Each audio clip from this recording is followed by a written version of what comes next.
Hey guys, happy Wednesday. Back at you here with another episode of this that is brought to you by hiding in the basement from your kids. I'm just kidding, Andrea. If you're watching this, the kids are in bed taking a nap. I am not avoiding them, right? Anyways, hey, I wanted to come at you with a little bit on this topic of why we are so insistent that you hit your numbers as closely as possible and really nail them, and that we're not playing this game of averages that sometimes we can let ourselves slip into. Because I know you see that average number at the end of the week, like where you are plus or minus on your macro numbers, and I know it's the temptation is there. Well, if I go over if I eat 30 grams too many carbs this day, that's okay. I'll just eat 30 less the next day. And I can kind of bounce back and forth like that. And at the end of the week, it'll all even out. And I want to just tell you why that's not the case and give you like a practical reason that hopefully you can understand. And then I'll even give you the mathematical reason. But this all kind of reminded me of the first time he's in this group, a good friend of mine, J-Mac, John White. He's in this group. And first time he came to the gym, he's a quiet guy. I was just trying to get to know him, and ask him what he does. He's really quiet about it. Didn't like come right out and say this is what I do. He said he's a financial advisor, in the financial planning world. Now, and you know how it is when you meet those people and knowing where he works and all these things, you have this sort of already mental image of what these people are like coming to you. Like, here he goes, he's going to pitch me on this or that, trying to sell me this insurance or whatever it is. And so I'm always kind of like playing with people and trying to, when I get to know them, trying to kind of like see how they present themselves and what they stand for and that sort of thing. And, we never really had any financial discussions at first, but the first time, I don't know if I brought up the market or whatever was happening, the first time I ever brought it up, he said something to me that I'll never forget. I knew from that point forward that we were going to be good friends, and we are. But he said, being successful financially really has little to do with any of these products or the market or interest rates or any of these sorts of things. It's 90% or more of it is behavior. What I can help people do, hopefully, is to modify their behavior. They need to save money. They need to quit going into debt. They need to delay gratification, all those sort of things. And from the very beginning, I was like, wow, it's so refreshing to hear someone actually say something that's just, for the very first time you talk to someone, it's just intuitively true. It's just a feel-good statement that no one could possibly argue with. You just know that this is true, right? It's intuitive. Well, it got me thinking of food in this nutrition group in this sort of that same way, because a lot of what we do, I would say most of what we are trying to do is to help you all modify your behaviors to have long-term success with food. It's not really about the numbers. Whether you eat 61 grams of fat or 64 or whatever it is, really has a lot less to do with it as it does, are your behaviors changing in a positive direction that can lead to success long term? And the reason we ask you to hit these numbers within a given range, and that range is different for everybody. Like some of my clients, bigger people might have a bigger range on something, smaller people. And actually, if I know people have already made the behavior modifications and they've shown to me and proven that they're successful in that over the long term, I'm more likely to be more forgiving when some of those numbers are off, because I know, hey, this is just a bad day or off day of poor planning for them. This isn't the norm. But with some of you, at first especially, we expect those to be tight because we're not sure. You haven't proven that you've changed the behavior yet. In fact, it takes, like you've heard, 66 days on average to create a new habit. So if you haven't been doing this for 66 days, then chances are you aren't in the groove yet. You haven't created that new behavior. But on that sort of topic of financial planning, this is kind of what this is this is food budgeting, right? That's really, if you think about it, all this is. And the reason is that we want you to be spot on and nail it is the same reason we would want you to do the same if I went to Mac and said, hey man, I want to build wealth. I want to get my house in financial order. And he said, well, what's your goal? And I said, well, I don't know. Like, I want to save $1,000 a month. That's my goal. Think of that $1,000 a month that I'm saying in this example I want to save as your fat loss target. So $1,000 a month. And he says, okay, Will, here's what we need to do. Sit down, let's see your budget, how much money you got coming in, how much money do you spend, how much money are you wasting, blah, blah, blah. And at the end of every month, we just need to find a way that there's $1,000 left over. Can you do that? Yeah, I think I can do that. I think we figure it out. Okay? So let's say I do great. Month one, I follow that budget to a T. And at the end of month one, I've got $1,000 in the bank, right? I've got $1,000 in savings I can put in that bank. Well, what would happen if on month two I started feeling pretty good about myself? Hey, I had a great top month one. Let's celebrate. Like I nailed it. I saw some progress. And then month 2, I got lazy and let it slide. Now, I didn't blow it out of the water, but I let it slide. And let's say month 2, I actually spent $800 more than was in my budget. So instead of a positive $1,000 in my bank account, I actually get negative $800 left over at the end of the month. Well, still not terrible because I had that $1,000 saved up for month 1, but I didn't make any progress this month, right? Let's say month 3, I'm like, well, I need better ratchet it back down, and I get back another $1,000 a month. I hit my targets on the head in month 3, hit that budget. Month 4, the same thing happens again. And let's say I don't do quite as bad. Let's say I just miss my budget by $600. And now I'm $600 in the hole that month. Well, use your head here. What in this example would happen long term? Well, you're saying what we tend to say is we look at this, well, my good months were better than my bad months, so I'm still winning, right? I'm still saving money. I'm accomplishing my goal by saving money. But here's the problem, right? At the end of 4 months, do some quick math.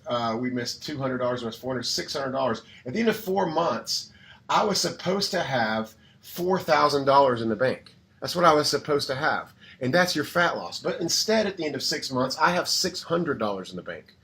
I think I did that math right. I don't know. At the end of 4 months, I've got $600 instead of $4,000. So this is what happens when you yo-yo around and are trying to play the game of averages. Well, let's say, okay, you're saying, well, listen, Will, that's because your averages aren't actually averaging out in this example, right? What if instead of this being $800, it was simply on month 1, I saved $2,000, right? And then on month 2, okay, smarty pants, you blew $1,000. And then on month 3, you saved another $2,000. And then on month 4, you spent, again, another $1,000 too much. And you're like, okay, some months you went under by $1,000, and then some months you went over by $2,000, right? So over the course of 6 months or a year, this would average out to that $1,000 a month of savings, correct? And then the math would all work out. Well, here's the problem, is that on paper, on this board, that might work. You can play the bounce around yo-yo game, and if you stayed with that, at the end of a year or whatever, you would have saved $12,000. I agree. But do any of you all out there intuitively think that this is the way to financial success? The people that are financially successful in the world, do you think this is the game that they play on purpose? You know better than that, right? You know this is never going to work long term. And why is that? Because you're not demonstrating a change in behavior. You haven't actually changed your money behavior. All you're doing is playing a yo-yo game. You're having a really painful month, and you're having a really fun month, and a really painful month. And not only that, if you want to talk in terms of fat loss and weight and nutrition, how much harder is this month to save $2,000? Like, that's painful, right? Like, all we ask you to do is to save $1,000 a month. So to take $1,000 of fun out of your budget a month and save it. Well, if you can't do that, and then another month later, you're like, well, I've got to save double as much because I spent $1,000 too much the month before. How hard is that? Now you've got to save $2,000 instead of $1,000. So you're having to really sacrifice even more. So many of you all do that nutritionally. And that makes this graph go like this, and we can't have that. This is an extreme example, I agree. And some of you all will say, well, this isn't monthly. Like, we're just doing this daily. But my point is this, is that we learned this in philosophy. If there's any concept that you want to test the validity of, if it will work long term, take it to its extreme and see if it still works in that example.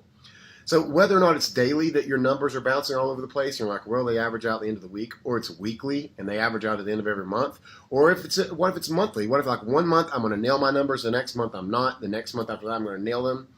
At some point, if you stretch this thing out long enough, it literally becomes the definition of yo-yo dieting, right? I mean, that's what a yo-yo diet is. So the whole concept of this is crazy, and it's not going to work. It's not going to lead to long-term success. So I just want to give you all that example, and then I'll tell you, this won't take long at all, the mathematical reason for it is very simple, is that everybody has a graph of what their metabolism is doing. Okay, let's say your metabolic rate, I'm going to call this just 2,000. So 2,000 calories a month, right here at this level. And let's say someone's metabolism hovers right around this mark, okay? Everybody's metabolism is chasing their intake, their food, how much food they're eating, always. All human beings are. Your metabolism is always chasing your caloric balance, your food intake versus how many calories you're expending. Even a fat, like, look, if you ate 500 calories a day more than your body burns consistently every day, 500 calories too much, 500 calories too much, 500 calories too much, right? You're going to gain weight. You're going to slowly be gaining weight. You're going to get fatter and fatter and fatter, of course. But then at some point, your metabolism is going to catch that. And if you never ate any more food, you just kept eating that same amount, you would stop gaining weight because your metabolism has caught up to where that level of intake is. The same thing happens with weight loss. It happens to every human being. So what we have to do with your numbers is this, is if one day your intake is here, okay, and then the next day your intake is here, and then the next day your intake is here, and the next day it's here, and we have this sort of thing happening all the time, what this graph looks like is nothing consistent. What your body ends up doing, your metabolic rate hormonally, what starts happening is it starts trying to chase this line right here. Is it becomes this crazy like echocardiogram looking thing, and it can produce no consistent data. We as coaches, Jana and myself, whoever you've got as a coach, can make no sense of this data with what your metabolism's doing and how to keep you in a deficit if you're trying to lose weight or in a surplus. Because what we want to see is something that looks like this. And how do we see that? It's because we know your weights are consistent. We know your measurements become consistent, and it's all because your food intake becomes consistent. So then, if we start putting intake here, saying you're going to lose weight, and we create this little deficit, right? Eventually this line is going to come down and slowly meet it, right? It's going to start doing something like that. And that's when we know, okay, they've been nailing this for however long, 2 weeks, 10 days, 5 days, whatever it is. We're pretty sure that this is what's happening in their body. Now we've got to make this adjustment. Now we've got to start doing something like this. Okay, that's what your coaches are looking at. Or maybe it's going the other direction. Maybe it's got to go up because we're trying to put on muscle, whatever the goal is. The point is, from our standpoint as coaches, the data, the actual numbers are important because we can't make changes without observing consistent data. If data is all over the place and is giving us no trends, if you're playing the game of averages, we can get no predictable data from this. This isn't going to help us. Sorry, from this. But if you make things consistent within a range that we give you, then we can really figure out what's going on in your body and help you best. So this is the math reason that we need it to be on the head from like our sense, what your coaches are looking at. But in your life, what's important in your life has really nothing to do with this. 10 carbs here, 10 carbs there really makes a hill of beans difference. What matters in your life is that you're creating those habits and that you're becoming disciplined to create the behavior changes. That you're doing the big things and you're doing them consistently. You're hitting your numbers. You're eating the right amounts. You're sleeping well. You're avoiding the alcohol. You're getting good rest. You're getting exercise and activity. You're checking in with your coach on time. All these things are this big picture of nutritional habits. That's what we care about. We really don't care as much about this. We care that you create habits and that we help you do that can literally, like I posted earlier, change your life. It can change who you are for the better. And I sincerely believe that creating those disciplined habits nutritionally, from a fitness standpoint, whatever, I've seen it in my own life that those habits will leak into every other area of your life. I think it makes you a more disciplined parent. I think it creates better habits spiritually. I think it creates better habits as a spouse. I think it makes you better at work. I think it makes you better at just about every other area of your life. And this can be one of the bedrocks of that. So that's all I wanted to talk to you all about today. Hopefully that makes sense. And it shows you sort of why 10 grams over, then 10 grams under, then 10 grams over isn't a game we want to get into. Last thing I'll say is if you do something bad, like you go 20 grams over on your fat one day, just hit it the next day. And don't try to go 20 grams under. Just look at it like, hey, at least I probably got a little spike in my metabolism from going over that day. Use that to your advantage the next day. And let's just get back on track with hitting that budget. Okay, that's the key to long-term success. All right, have a good week, guys. See you later.